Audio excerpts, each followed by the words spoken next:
So for those of you that have been following my channel for a while, you've probably noticed that I've been using a Ford Transit vehicle for my mountain biking excursions. So I thought I'd do a quick walkabout, show you where I am with my van build, which I've been doing in sequence for about 18 months now. Stages along the way where I build a little bit, see how it works, refine it, fine tune, take it apart and do it again.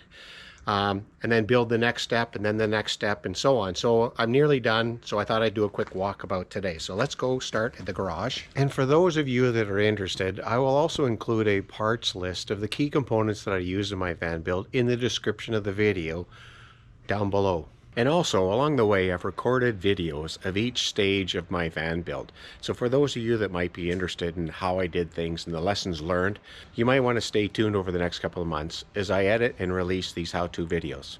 So the design of the van build is primarily to facilitate my mountain biking excursions.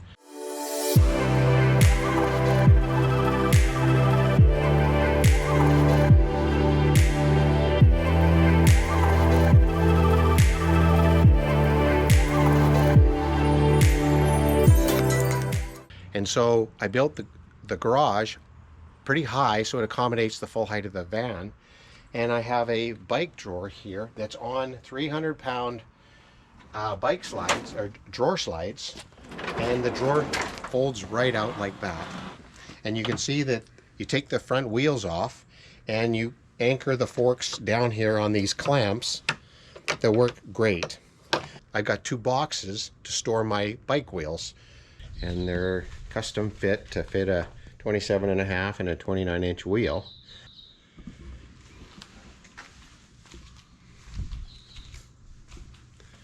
I have some storage on this side of the van where I have my tents and sleeping bags and camping chairs and so on here. I have a second drawer here, again on 300-pound drawer slides, where I have an equipment box that has all my electrical wires and cables and so on, and some plumbing to resupply my 24-gallon water tank over there. So I have the hosing and so on. And the cool thing about the water system is I also have this this cabled connector that hooks right on here, just right there. Okay. And so this provides a bike shower where I can hose off my bike, or a backdoor shower in a pinch, and so I can just shower myself off when I need to. And it works great, by the way. And so there's also a box here that adds extra capacity, a box about the same size, and an extra food box. And above here is are the solar panels that you can see fold up like a suitcase. There's a nice handle on them and clips, and it just folds right out. So there's 3 of them for a total of 360 watts of solar capacity. But the idea is that I'm only going to use them in a pinch. So we got extra storage here for sleeping bags and other miscellaneous things like our laundry and things like that.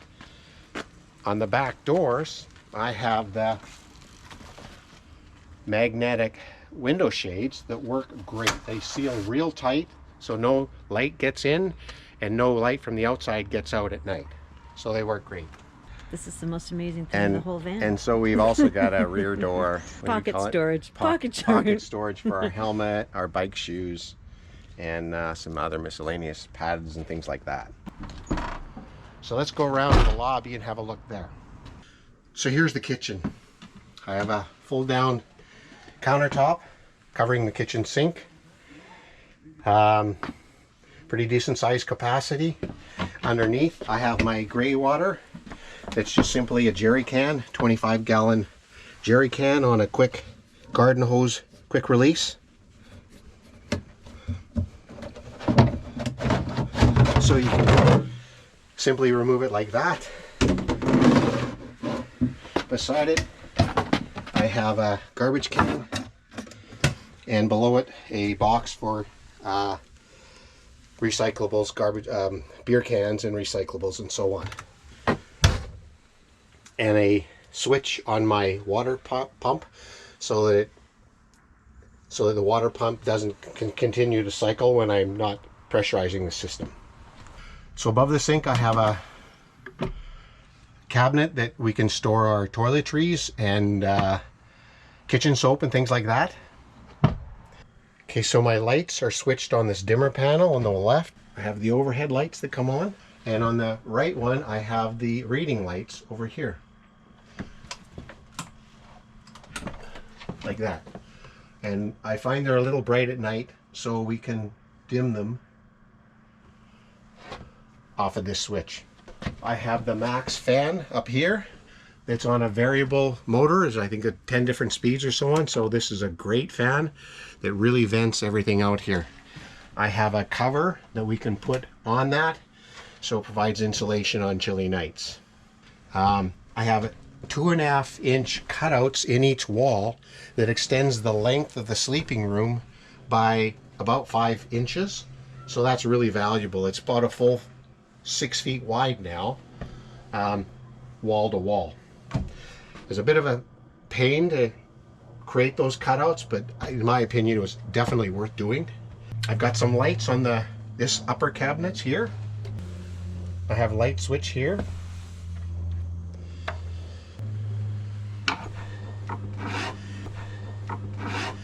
And I have what I call my Murphy stove that's on this little fold down compartment.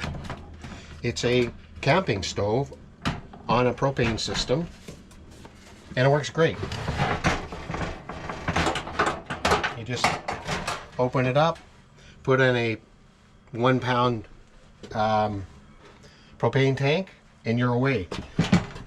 That's what this is for, to turn the fan on, fully draft the fumes from the propane tank. But it operates real simple. This is to prevent some of the rattling of the metal on the wall. Folds right back up, real simple, latch it on, done. On this side I have my fridge. I think it's 3.8 cubic feet. Plenty capacity for about 4 days worth of groceries and a 6 to 12 pack of beer, depending on how you want to utilize your storage. I have the bunch of drawers here on this side, on nice sides with magnets to keep them cinched in tight. You can hear it go click when you close them. They're even in fact hard to open because they're cinched in nicely, nice and tight. My utensil drawer, my utility drawer, and the porta potty that's on a latch. You see the latch here that holds it closed, and it's a Thetford cassette toilet where there's a water tank below and a pump, the pump that pushes water around the bowl to flush it down into the lower compartment.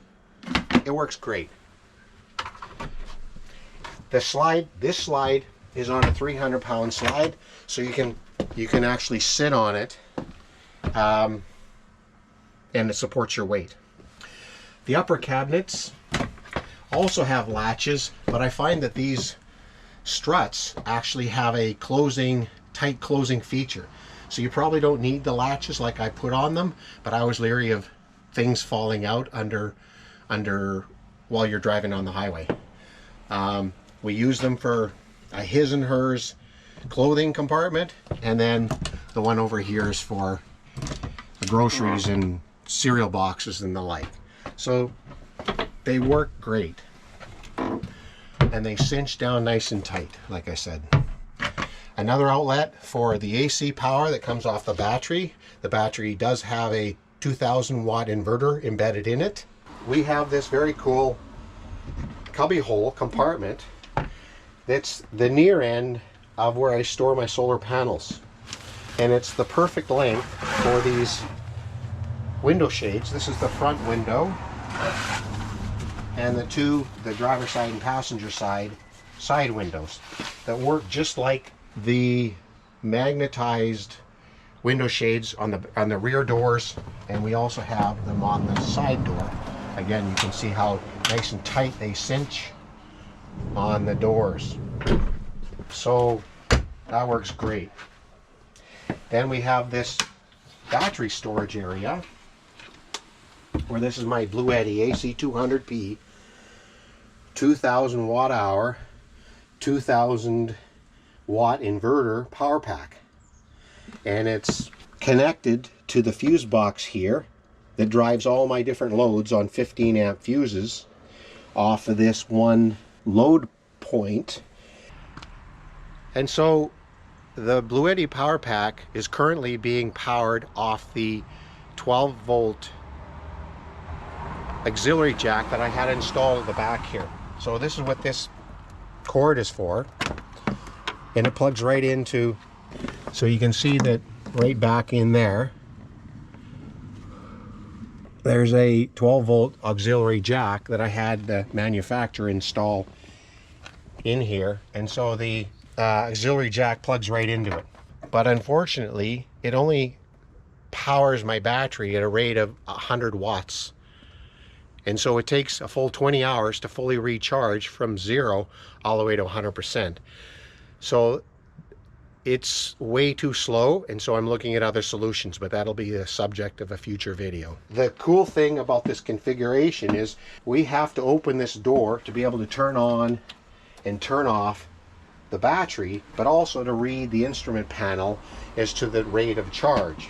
So while you've got the door open, it also, with this fold down configuration and the two hinges, very strong sturdy hinges with 3/4 inch plywood, it provides a step up to the bed, which is higher than you'd really like, but it's high because it needs to accommodate the mountain bikes. So this step is very convenient. It folds up right up like that.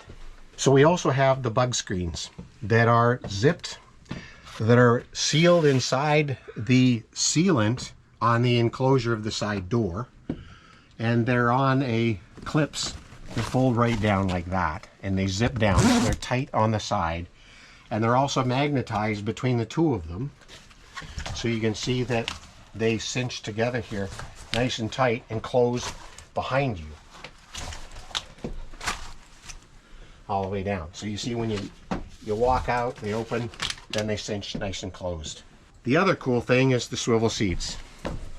So I got one of them turned around, and how convenient it is to simply back into a campsite, swivel the seats around, open the fridge, crack a beer, and enjoy the view at the side of the van.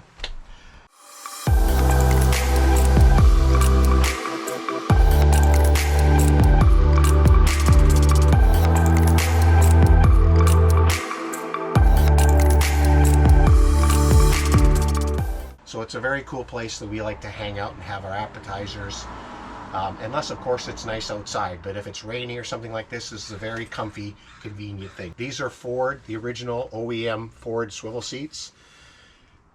Probably I would have upgraded them to custom seats, because what I find is the lumbar support is a little odd, and I get back fatigue on long drives on the driver's seat. So whether you want to go with the Ford versions or not, it's kind of up to you. I probably would recommend getting the aftermarket ones that have better lumbar support. So the other things are, we have a portable table that's hinged on a bungee here, but it folds right onto the wall, nicely under the countertop. It's secure, it doesn't rattle or anything, and you just slide it out, fold it out, and here's your appetizer table while you sit here and lounge in the cabin. The other thing is the step down. I'm probably going to finally, in a future video, I'm going to have the step up on the side door, but temporarily we have a step that we use outside to get into the van, in and out, but also sometimes in the van, if you've got another party, you got 2 or 3 or 4 people in here, it works as a nice convenient little seat inside the van. So even if I get the outdoor step up, I'm probably going to keep this because of how flexible and convenient it is. It's also a great camp stool if you're sitting around a campfire. And when we do laundry, we also have these hooks that I put in here on the cabinets, as well as on the opposite wall over here, so that we can string up some cords between the hangers and string out our laundry and air dry them inside the van. It seems to work pretty well. So the van is nearly done, but not completely done. I still have some trim to put in around the gap between the roof and the side panels.